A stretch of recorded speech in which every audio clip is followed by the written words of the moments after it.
Bien, si queréis abrir las Biblias, vuestras Biblias, en Romanos 15 vamos a leer del versículo 14 al versículo 21.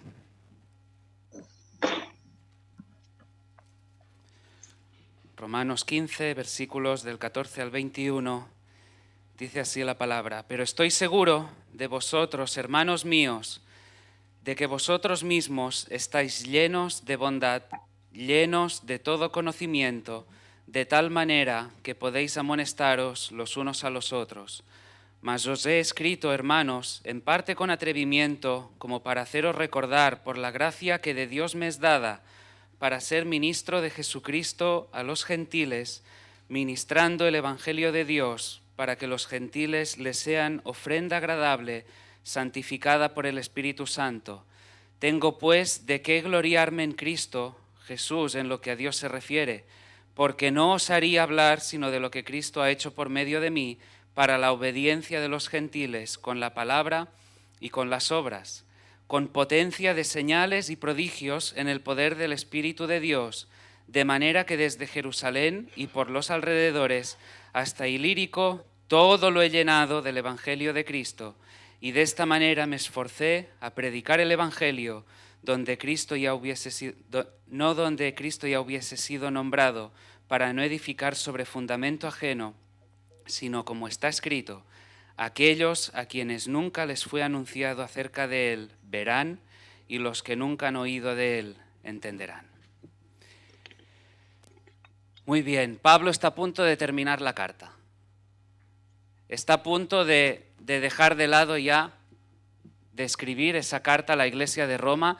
Si el Señor quiere, en unas pocas semanas, está previsto antes de que llegue Semana Santa, hayamos concluido ya esta serie acerca de la carta del apóstol Pablo a la iglesia de Roma.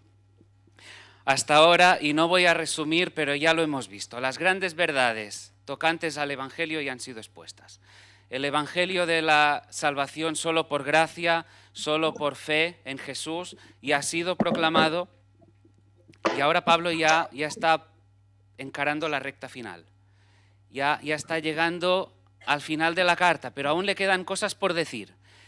Y yo cuando estaba preparando el mensaje pensaba, y con lo que tenemos por delante, y uno va leyendo los versículos que siguen y llega hasta el final, pensaba, esto es como para situarnos en una escena que nos pueda ser familiar, digo, esto es como un espectáculo de fuegos artificiales.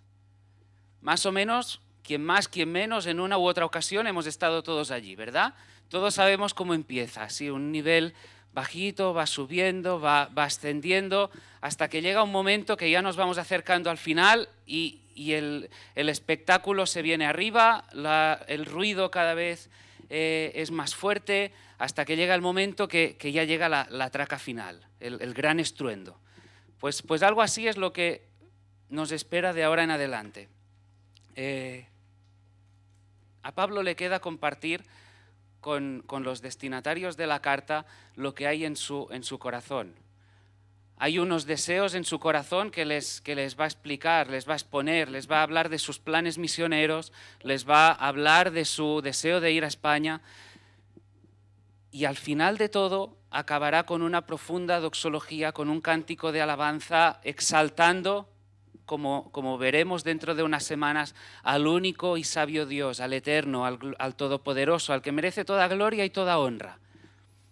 Pero antes, como digo, tenemos algo que es alentador, creo, en el día de hoy, y que a su vez, sí, es retador para la Iglesia.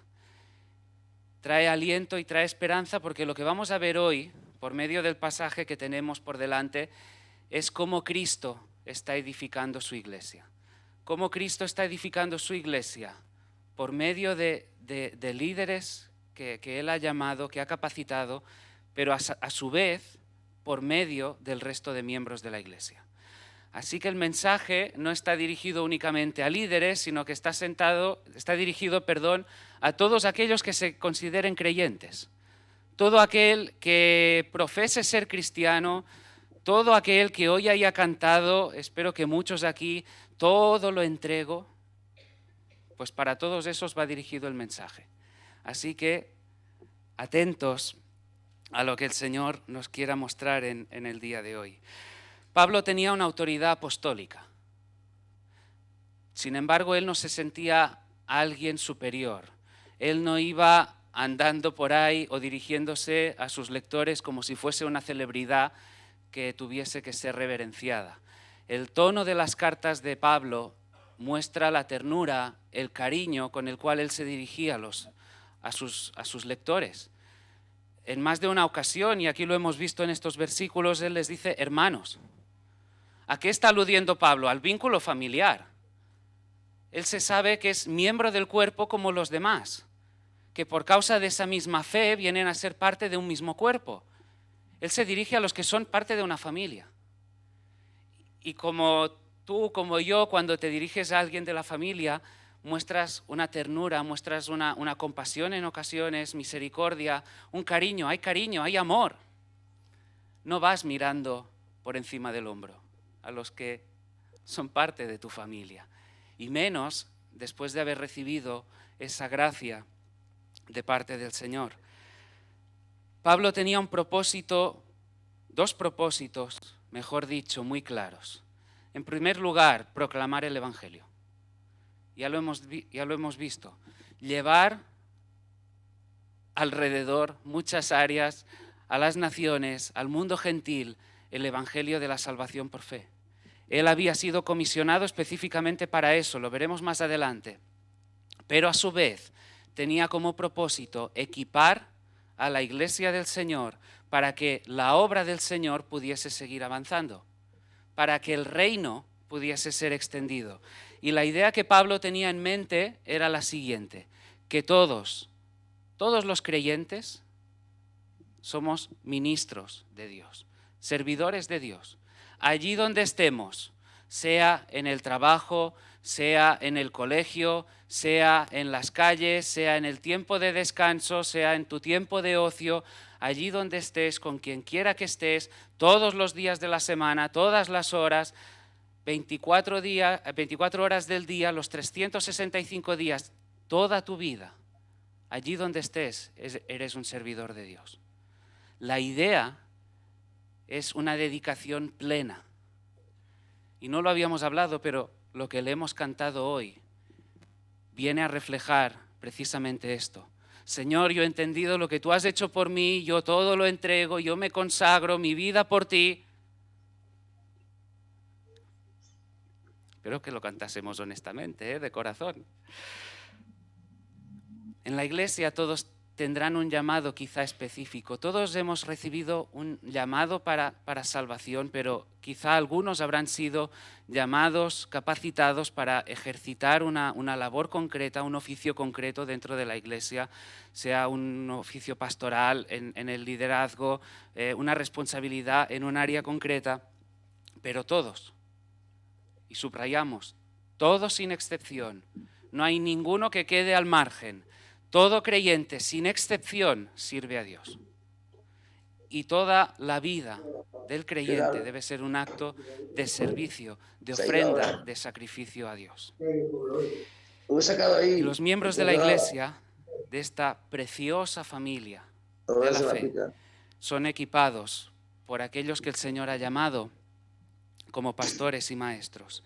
Y lo que hoy veremos en el pasaje que tenemos es cómo Cristo va obrando, va edificando su iglesia.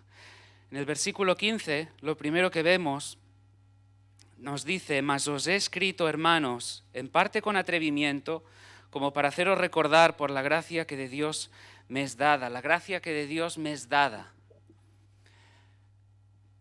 Hasta aquí, si hemos seguido la serie, si hemos estado leyendo la carta de Pablo a la iglesia de Roma, hemos visto que Pablo no ha dejado ningún tema de lado. Ha hablado de todo. En algunas ocasiones con más tacto, en otras quizá con más osadía, con atrevimiento, con amor, con cariño, con ternura dirigiéndose a aquellos que son parte de la familia, con franqueza, con honestidad. Pero los destinatarios de la carta no lo conocían personalmente. No era como el primo que me manda una carta, lo conozco aunque sea lejano, pero yo sé quién es. Y como él había tocado todo tipo, toda suerte de asuntos, si lo recordáis en un principio, nada más empezar la carta, en ese saludo del capítulo 1, donde dice Pablo, a partir de ahí, a continuación, ¿qué hace? Se presenta. Dice, siervo de Jesucristo, llamado a ser apóstol. Más adelante, en el versículo 5 del capítulo 1, dice que había recibido la gracia y el apostolado. No esa gracia que hemos recibido, decía, para salvación, sino la gracia de haber sido llamado a ser un apóstol de Jesucristo. Y cuando llegábamos a ese punto, decíamos, y creo que es necesario recordarlo, y no nos vamos a extender sobre esto, nos permitía ver y afirmar en su día que el fundamento, así como el fundamento de una casa, se establece una sola vez.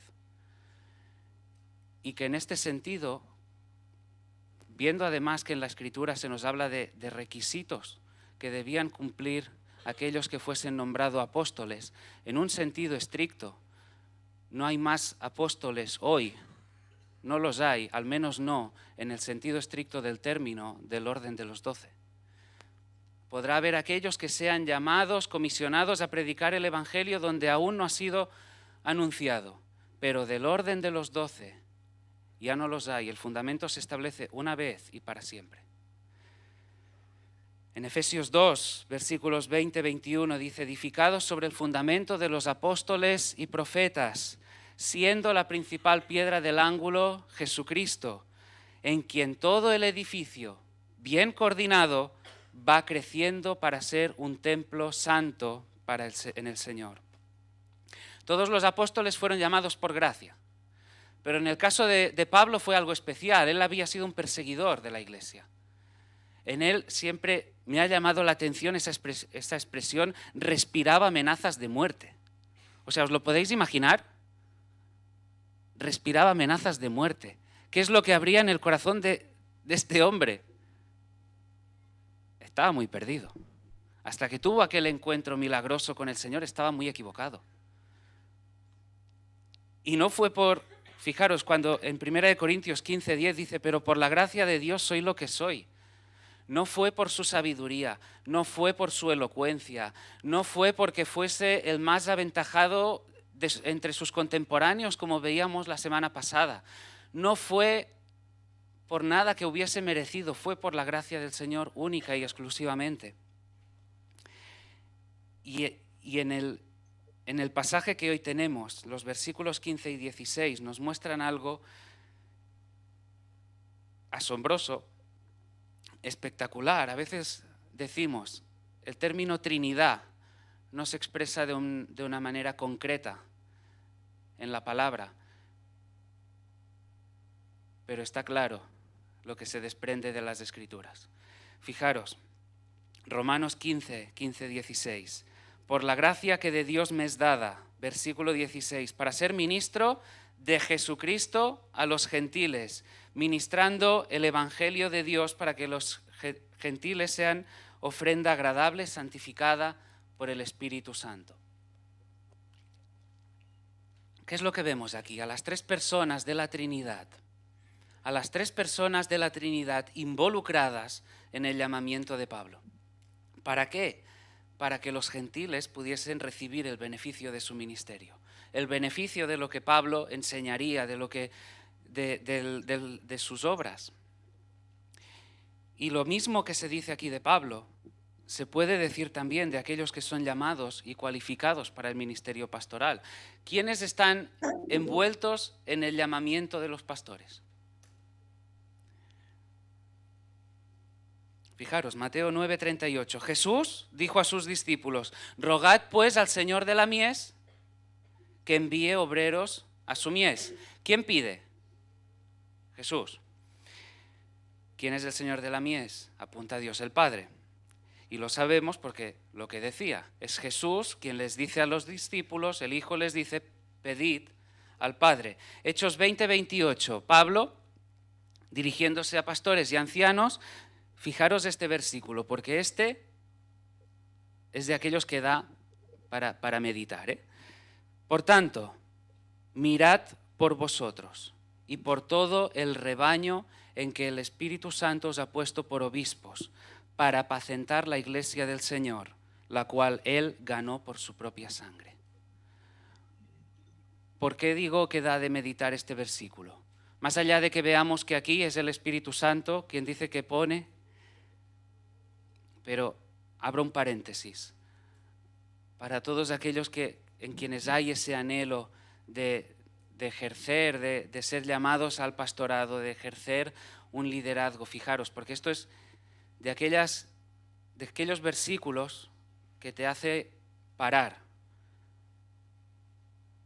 para apacentar la iglesia del Señor que Él ganó con su propia sangre. Y esto no va de cualquier cosa. No se puede ejercer un liderazgo pastoral, liderazgo del tipo que sea en la iglesia, si no se tiene muy en mente, quién ha ganado a ese pueblo redimido. ¿Y cuál fue el precio? La sangre de Jesús. Continuamos. El Padre envía, el Espíritu Santo los pone. Y todo lo culmina, decía, las tres personas de la Trinidad implicadas, envueltas en el llamamiento. Efesios 4. Ese capítulo en el que se nos exhorta a la iglesia a estar unidos, a andar como es digno de la vocación con la que se nos ha llamado, en paz, en armonía, perdonando, Versículos 7 al 11. Pero a cada uno de nosotros fue dada la gracia conforme a la medida del don de Cristo. Versículo 8, por lo cual dice, subiendo a lo alto, llevó cautiva la cautividad y dio dones a los hombres. Versículo 11, y él mismo constituyó a unos apóstoles, a otros profetas, a otros evangelistas, a otros pastores y maestros. En este versículo, Pablo está citando el Salmo 68. ¿Y qué es lo que está diciendo? ¿Qué es lo que quiere decir con eso de que llevó cautiva la cautividad? Lo estuvimos viendo en su día cuando tratamos acerca de la unidad de la iglesia.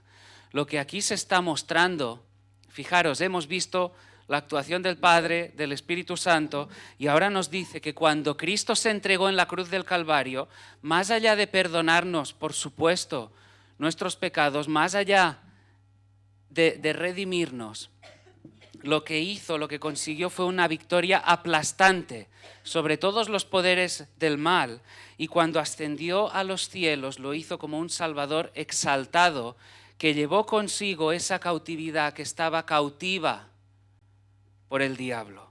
Cristo, el hombre fuerte, me encantó esta expresión que escuché de un comentarista, penetrando en el interior del castillo de Satanás y liberar el botín, y de ese botín ha dado dones a los hombres.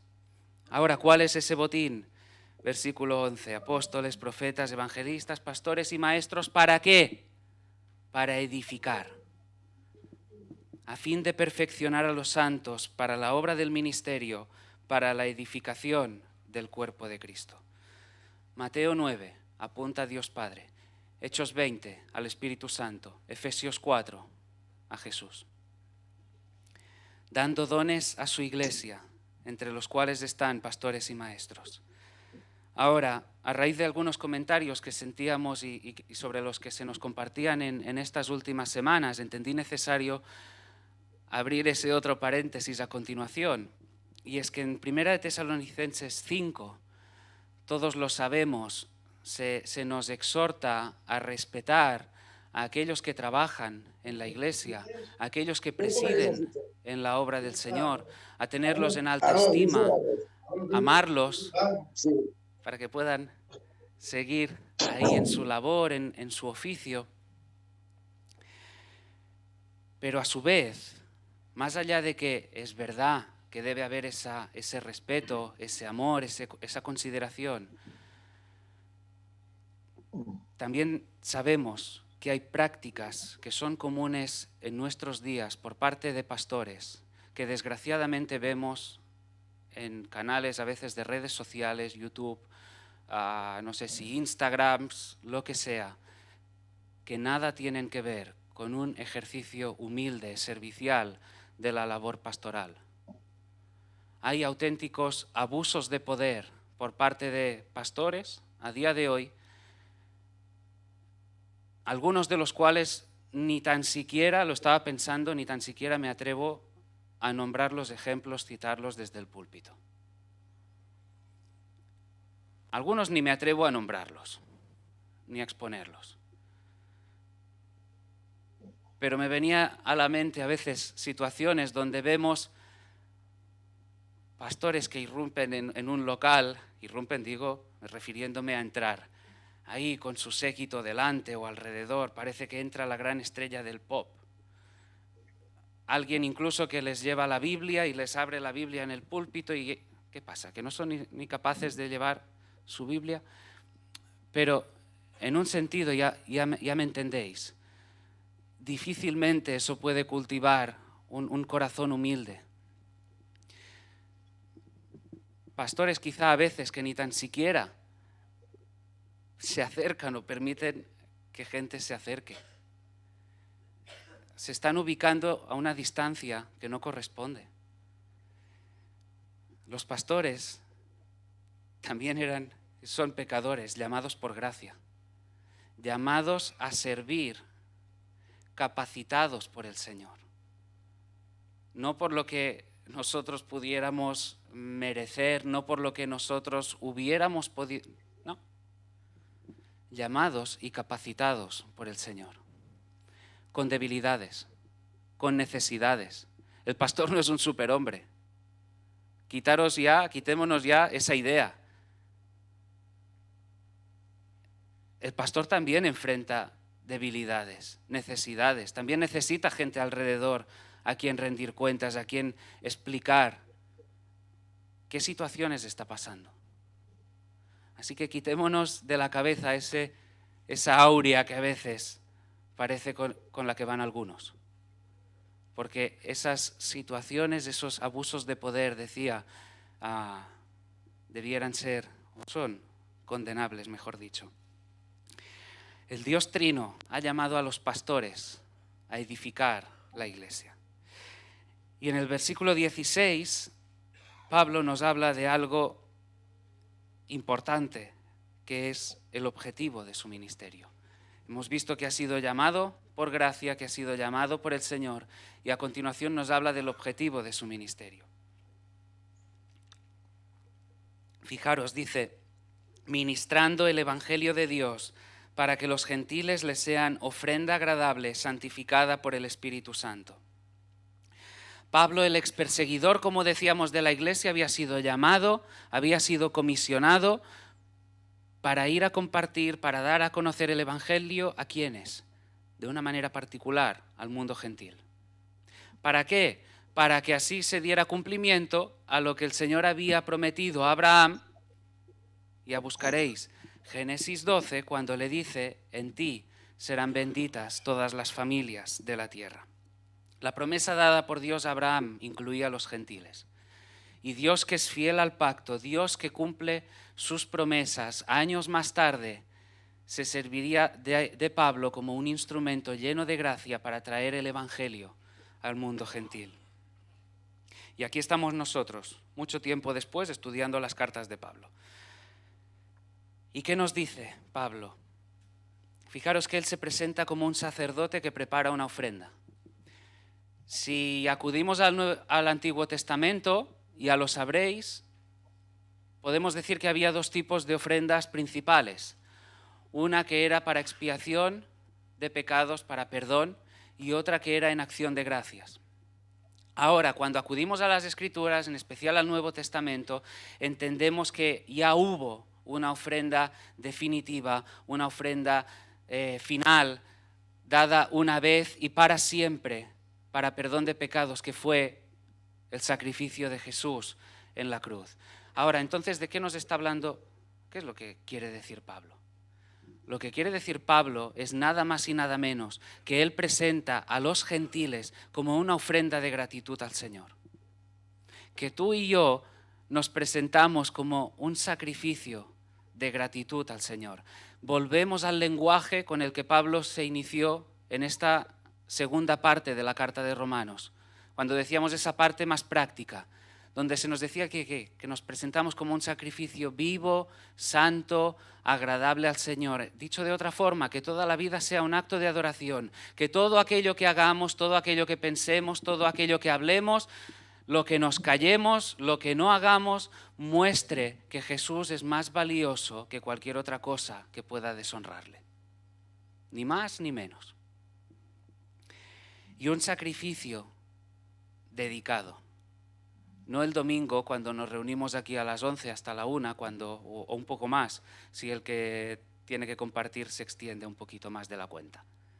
Todos los días de la semana, de lunes a lunes.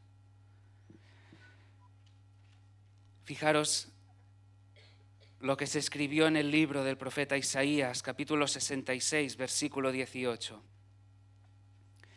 Porque yo conozco sus obras y sus pensamientos. Tiempo vendrá para juntar a todas las naciones y lenguas, y vendrán y verán mi gloria. Como si estuviera diciendo, aún en los lugares más remotos, allí donde aún no se conoce mi nombre, no se conoce mi fama, no se conoce mi gloria, allí se anunciará mi gloria. Mi gloria será proclamada y vendrán de todas las naciones como una ofrenda agradable, aceptable a Dios. Tú y yo somos una ofrenda preparada para el Señor, santificada por el Espíritu Santo. Un poquito más adelante, en el versículo 19, llegaremos. Pablo dirá que desde Jerusalén y por los alrededores todo lo he llenado del Evangelio de Cristo. Y en el versículo 20, me esforcé a predicar el Evangelio. Es el Evangelio el que trae la salvación. Es la proclamación fiel del Evangelio lo que transforma los corazones. El Espíritu es el que trae vida, el que trae salvación irrumpiendo. Pero es también a través de la Escritura, a través del Evangelio, que somos preparados, que somos edificados, que somos instruidos para seguir avanzando hacia la madurez, para seguir creciendo, para seguir avanzando en el conocimiento del Señor. Este viernes a Tarsila le dije, Tarsila, lo que has compartido con la iglesia, como anillo al dedo, teniendo en cuenta lo que compartiremos el domingo. Porque necesitamos prepararnos, necesitamos instruirnos. La preparación, la instrucción requiere un ejercicio, requiere una disciplina, requiere una dedicación. Pero todo ello centrado en el Evangelio.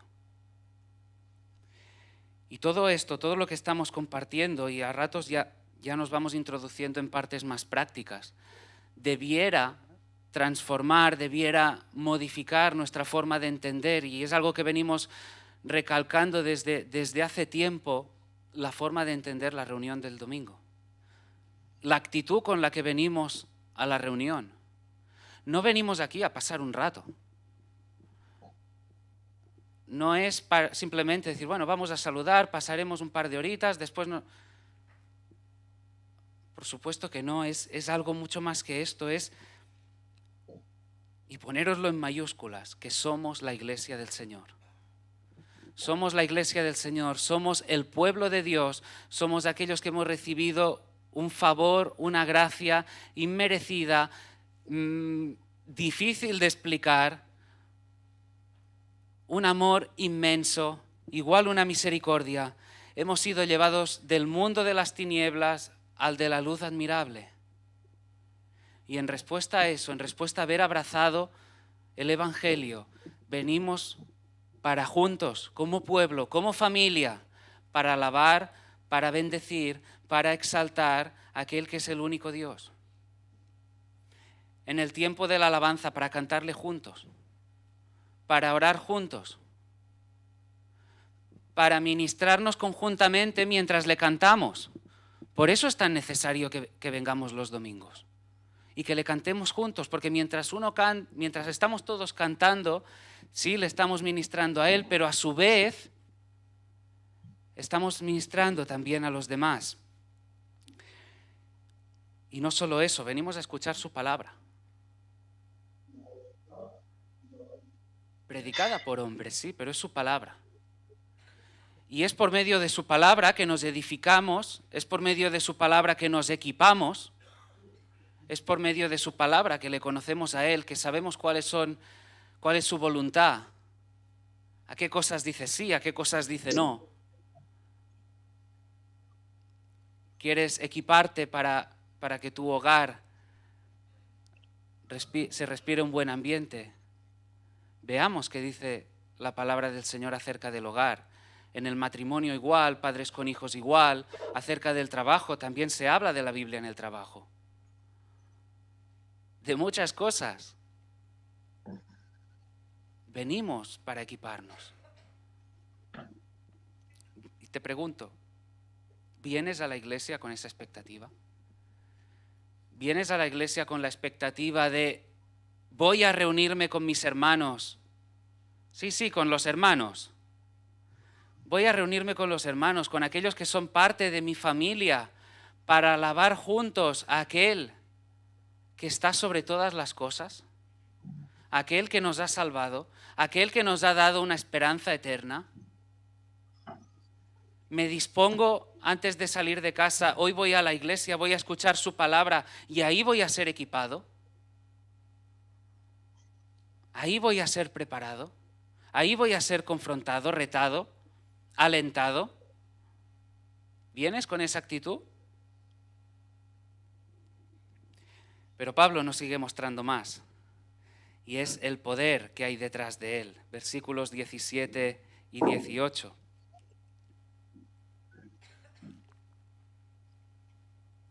Dice, tengo pues de qué gloriarme en Cristo Jesús, en lo que a Dios se refiere, porque no osaría hablar sino de lo que Cristo ha hecho por medio de mí para la obediencia de los gentiles, con la palabra y con las obras. Fijaros, Pablo había participado en la fundación de varias iglesias. Pablo escribió varias cartas que miles de años después están siendo estudiadas. En sus cartas se escribió, inspirado por el Espíritu, la revelación de algunos misterios. Llevó a cabo milagros, grandes obras, y sin embargo dice que no tenía de qué gloriarse en él. Pablo no se gloriaba a sí mismo. Dice que no osaría hablar, no se atrevería a hablar, sino de lo que Cristo ha hecho por medio de él para la obediencia de los gentiles, con palabras y obras. El corazón de Pablo, dicho de otra forma, estaba en su sitio. El corazón de Pablo estaba bien asentado, estaba bien enfocado. No había atisbo de orgullo en su corazón. Pablo no se había venido arriba. Había hecho grandes cosas y sin embargo dice, yo no osaría hablar sino de lo que Cristo ha hecho por mí. Él sabía que todo lo que había hecho había sido por causa de Cristo, impulsado por Cristo, por el Espíritu. El corazón de Pablo había experimentado una transformación radical. Había recibido la salvación. Sus motivaciones habían cambiado. Y en aquel hombre ya no había orgullo. Cuán difícil es lidiar con el orgullo, ¿verdad? Si somos honestos, ¿hay alguien aquí que pueda levantar la mano y decir que no está en algunos momentos, a veces más, a veces menos, luchando con el orgullo? Porque es muy fácil, ¿eh? Lo hemos dicho varias veces. Si hay algún pecado contra el que estaremos luchando de por vida hasta que nos muramos, es el orgullo. Porque la línea es muy fina, ¿eh? Y a veces será desde hacer una pequeña cosita hasta algo que parezca que tiene más notoriedad, pero en algún momento determinado parece que nos ensanchamos, que bien lo he hecho. Y ahí ya empezamos a desviarnos un poquito. O queremos que se vea lo que hemos hecho para que se nos reconozca y para que recibamos un aplauso. que sea el único a quien se ve. Ya sea por traer quizá un mensaje, una predicación que hayas entendido, que sea como la de la semana pasada, ¿verdad? O sea cualquier acto de servicio. No sé, ahora que lo tengo ahí enfrente, preparar un bollo. ¿Qué hay detrás del corazón cuando hacemos las cosas? ¿Qué es lo que hay cuando hacemos según qué? En algunas ocasiones, ¿cómo nos sentimos después de haberlo hecho? Decimos, es que me lo he currado, es que lo he hecho bien. O cuando viene algún hermano y te dice, mira, es que este consejo que me diste me sirvió, me alentó, me retó, me ayudó a luchar contra ese pecado. ¿Qué dices? Es que yo y mi sabiduría. O apuntas al Señor y le dices, gracias al Señor, a Él sea la gloria. ¿Qué hay en el corazón? La palabra es muy clara, es el Espíritu Santo quien está santificando. Lo dice en el versículo 16, santificada por el Espíritu. El Espíritu es la causa decisiva en la preparación de un pueblo santo para el Señor. El Señor está preparando a su pueblo, pero lo hace también a través de ti, a través de mí. Nosotros predicamos el Evangelio. Tenemos la responsabilidad de predicar de manera fiel el Evangelio, pero después es el Espíritu quien obra en los corazones. La salvación viene del Señor. Como también es el Espíritu el que capacita, el que nos permite luchar, el que nos trae esa posibilidad, nos capacita para seguir avanzando en la vida cristiana. Es el Señor quien produce en nosotros el querer como el hacer por su buena voluntad. Eso sí, nosotros tenemos el deber y la responsabilidad de ejercitar los dones que el Señor nos ha dado. Ya en su día estuvimos viendo, a cada uno se ha repartido por lo menos un don. Es tu deber, es tu responsabilidad ejercitarlo. El don que se te haya dado no es para que, como Gollum, ¿sí? El de Señor de los Anillos, mi tesoro. No, mira, es para los demás, para la edificación, para que la iglesia siga avanzando. No para que tú reluzcas, sino para que el pueblo del Señor avance, para que su iglesia siga creciendo. Pablo se dispuso, él trabajó incansablemente, no cesó, pero ¿qué es lo que estaba actuando? El poder de Dios. En el versículo 19 dice, con potencia de señales y prodigios en el poder del Espíritu de Dios, de manera que desde Jerusalén y por los alrededores hasta Ilírico todo lo he llenado del Evangelio de Cristo. Con potencia de señales y prodigios, aquello que autenticaba el ministerio apostólico de Pablo. Esa misma expresión se utiliza en 2 Corintios 12:12, no hace falta que lo busquéis. Otro lugar en el que se expresa para dar autenticidad a ese ministerio. Ahora, ¿sabéis dónde más se usa esa expresión? En 2 Tesalonicenses 2:9. Pero ahí el contexto es un poquito diferente. ¿Sabéis por qué? Porque ahí está haciendo referencia a los poderes y señales del anticristo. Dicho de otra manera, el hecho de que venga alguien con poderes y señales, esto no está mostrando, no está evidenciando que sea un siervo de Dios. Lo que en su caso va a autentificar, lo que va a mostrar que es un siervo del Señor, es que proclame un evangelio verdadero, fiel a la palabra del Señor. Y en esto, iglesia, debemos estar también atentos. Porque igual que decía antes que en Facebook, en YouTube, salen toda suerte de vídeos, sí, también hay mucho engaño. En el sentido, repito, creemos que los dones siguen vigentes, pero debemos analizar los mensajes. Debemos analizar qué es lo que se predica. Si lo que se predica es el evangelio verdadero, aquello que se ajusta a la palabra, ¿O no lo es? Porque hay mucho falso profeta que anda por ahí, mucho falso maestro que anda por ahí suelto. Y la iglesia del Señor debe estar atenta a si lo que se predica es la palabra del Señor o no.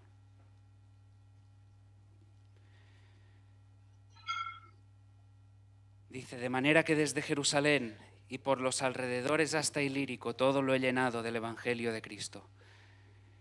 ¿Quiere decir esto que Pablo pisó cada palmo de terreno de todas esas áreas?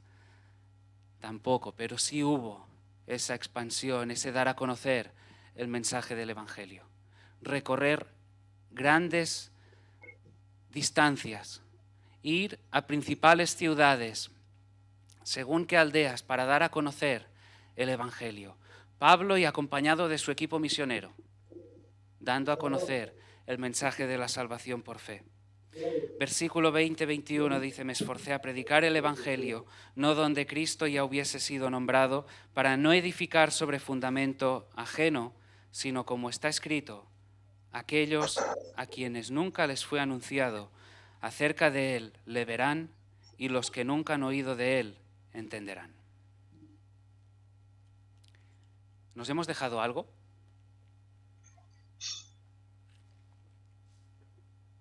Hemos considerado del versículo 14 al 21.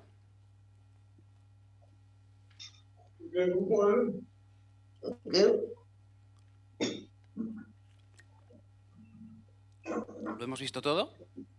¿Qué te has hecho? ¿Salchichas? No. ¿O nos hemos dejado alguna cosa?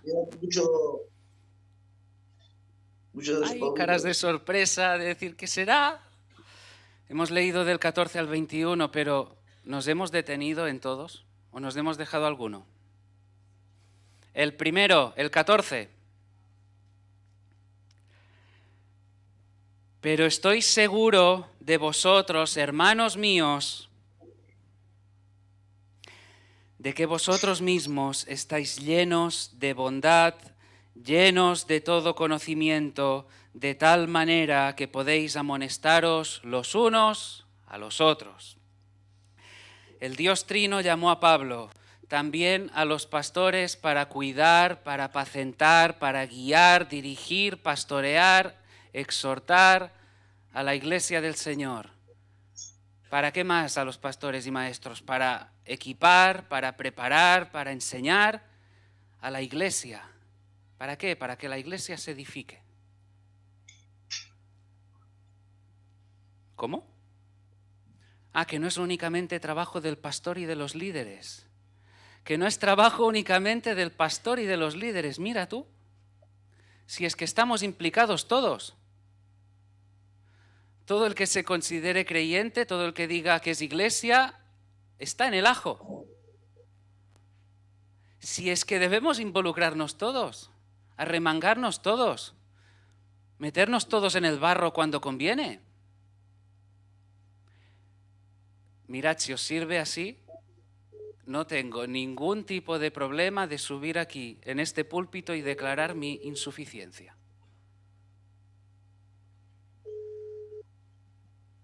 El pastor, si creéis que el pastor puede con todo, estáis muy, pero que muy equivocados. ¿Por qué? Porque además tampoco es lo que muestra la palabra. La palabra lo que muestra es que la familia se involucra. Lo que muestra es que los miembros del cuerpo se preocupan unos por otros. Que cuando cantamos todo lo entrego, pues es una entrega. De ahí que vaya recordando lo que hemos cantado. Que si nos presentamos como sacrificio, si nos presentamos como alguien dedicado al Señor, a su obra, a su pueblo, es con todo. Hermanos, hay mucha gracia del Señor, mucha. ¿Somos capaces de ver lo que está haciendo el Señor en cada uno? Sí, tenemos nuestros fallos, nuestros errores. Nadie aquí es perfecto de este lado de la eternidad. Nadie aquí ha alcanzado la perfección. ¿Eres capaz de ver lo que hay en los demás, la ayuda que puede haber en los demás, o solo somos capaces de ver los fallos que hay en los demás? Porque si como familia también tenemos un llamado a protegernos, a cuidarnos, no de pasar por alto, cuidado. No, porque si no después la pelota se va haciendo grande. Pero cuidar significa acercarse cuando hace falta, arrimar el hombro, dar una palabra y decir, cuidado por ahí. El Señor está obrando. Dios está obrando. Hay bondad, conocimiento, capacidad para amonestar en muchos de los que estamos aquí. Pero hay que ponerse manos a la obra. Si nos presentamos como sacrificios, si hemos entendido a lo que el Señor nos está llamando, es hora de movilizarse. Es hora de movilizarse. Dice, llenos de bondad, un deseo de lo bueno, un deseo de hacer el bien, un deseo de extender misericordia, un deseo de extender compasión, de preocuparse por los demás. Muchos dicen ser cristianos y sin embargo no hay ningún tipo de ternura ni de misericordia. Los creyentes de Roma estaban llenos de bondad y de conocimiento. No eran unos ignorantes. No eran ignorantes. Estaban afirmados, estaban anclados en las verdades del Evangelio. Y por eso les dirige Pablo, estáis llenos de bondad, estáis llenos de conocimiento, hay misericordia, hay verdad. Ve al hermano. Con misericordia, con verdad. Y por eso eran capaces de amonestar, de aconsejar. Debemos ser capaces, de poder aconsejar de una manera bíblica. Aconsejar no en base a lo que yo crea, a lo que yo sepa, como el otro día veíamos con los padres, ¿verdad? Había distintos métodos para enseñar a nuestros hijos, uno de ellos era pues a mí no me ha ido tan mal, ni tan mal, ¿verdad? Que diría Elías. No se trata de que no te haya ido tan mal. Se trata de si lo que enseñas se ajusta a la palabra. De si tu consejo está enfocado en Dios, de si tu consejo exalta y se centra en Cristo, de si tu consejo tiene en mente la cruz, de si tu consejo busca la guía del Espíritu, de si tu consejo trata de discernir lo que realmente esté ocurriendo, lo que pueda haber detrás de una situación concreta. A veces, abro paréntesis, nos está sirviendo de muchísima ayuda poder considerar esa raíz del pecado que ya tuvimos ocasión de ver, que hay detrás de todo pecado: idolatría, soberbia, incredulidad. Y con todo eso, teniendo en mente todo eso, podemos ir a aconsejar. ¿Por qué? Porque la palabra de Dios, sabemos y afirmamos, es suficiente, es inerrante y tiene toda autoridad. Los pastores tenemos la responsabilidad en el desempeño fiel del llamado, pero la iglesia también, todos los miembros, todos tenemos la responsabilidad de edificar el cuerpo, de ejercitar el don que se nos ha concedido. Fijaros, 1 de Pedro 4, versículo 10. Cada uno, según el don que ha recibido, ministrelo a los otros, como buenos administradores de la multiforme gracia de Dios. Si alguno habla, hable conforme a las palabras de Dios. Si alguno ministra, ministre conforme al poder que Dios da, para que en todo sea Dios glorificado por Jesucristo, a quien pertenecen la gloria y el imperio por los siglos de los siglos. Amén. Cristo nos compró con su sangre, nos capacitó con su Espíritu para que podamos servir a los demás. Debemos servir a los demás. En su primera carta a los tesalonicenses, en el mismo capítulo 5, Pablo, fijaros que les dice: os rogamos, otra vez, hermanos, que amonestéis a los ociosos. Amonesta a los que no están haciendo nada. A los perezosos, a los que están descuidando su llamado, a los que cantan somos iglesia, pero no lo parece. Como decíamos, el Señor nos llama a ejercitarnos con una diligencia, a esforzarnos con diligencia para su gloria, para bendición de los demás. Y no queda aquí. Que alentéis a los de poco ánimo. ¿Has visto a alguien desanimado la última semana? De los que estamos aquí, ya no pido el gran esfuerzo de pensar. ¿Has visto a alguien, sabes de alguien que esté pasando por un tiempo de apuro? ¿Por un desánimo?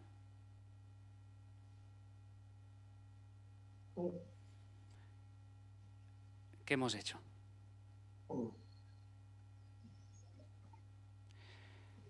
Que sostengáis a los débiles, que seáis pacientes para con todos.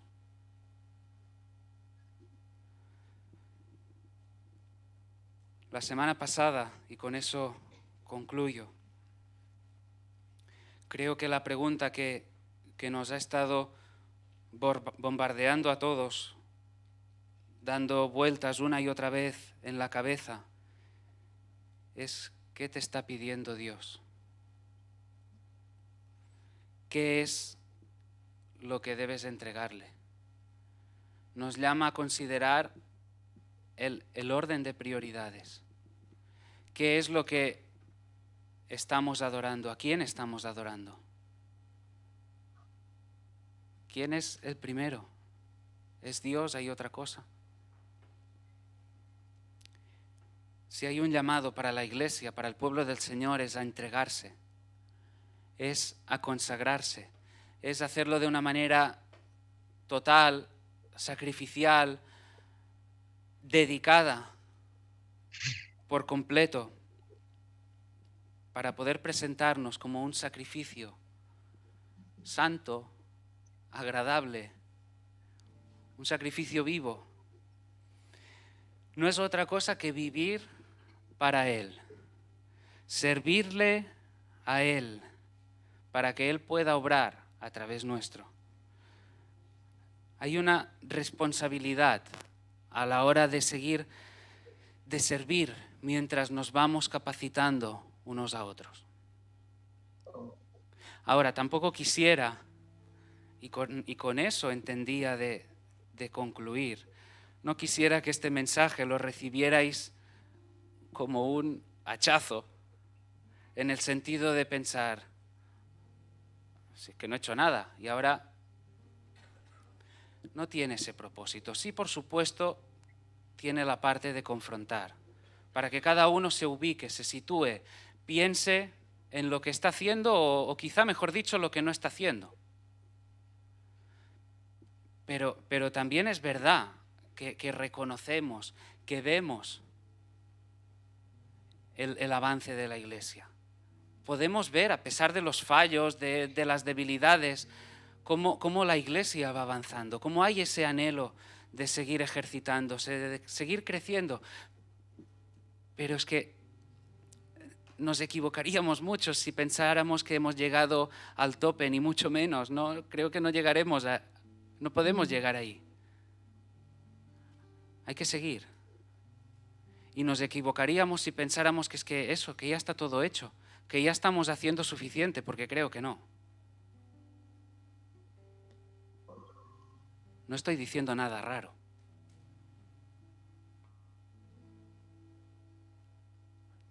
podemos involucrarnos más, debemos involucrarnos más para el crecimiento, para la edificación de la iglesia. La semana pasada acababa